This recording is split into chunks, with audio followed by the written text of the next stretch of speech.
Today it's about, well, perhaps taking a back seat on management. I'm going to use my analogy of the time I went through to hand over the farm to the next generation. It was like a season, a time that I needed to do that.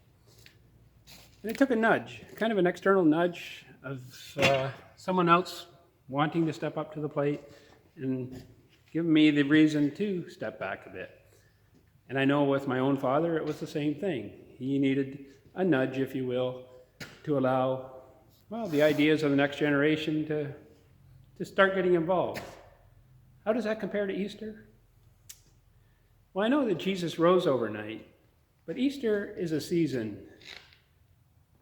Today's gospel is John 21, and we had the apostles, well, basically they're sitting on the beach, wondering what to do next.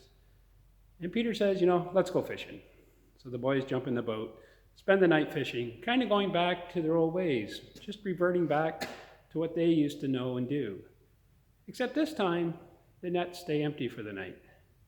And it's not till morning till they see Jesus on the beach, and Jesus says, throw your nets off the other side of the boat. Now, I'm not sure what the guys were thinking at that point, but they give it a whirl. And what do? They get a net full of fish.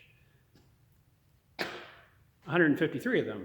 I'm not sure why they counted, or who counted them, and why they recorded that, but maybe that's another story. We have our own desires, I get that, but we need to invite Christ to take a leadership role in our journey, to allow him to guide us. We get to work with him. It's definitely a team approach.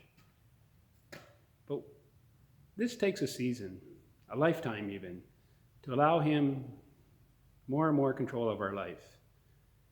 And by that, well, we continue to get to work with him, just like I continue to help on the farm, but more of a secondary, more of still a team member, but allowing Jesus to be in charge, which ultimately does take a season and does take a lifetime.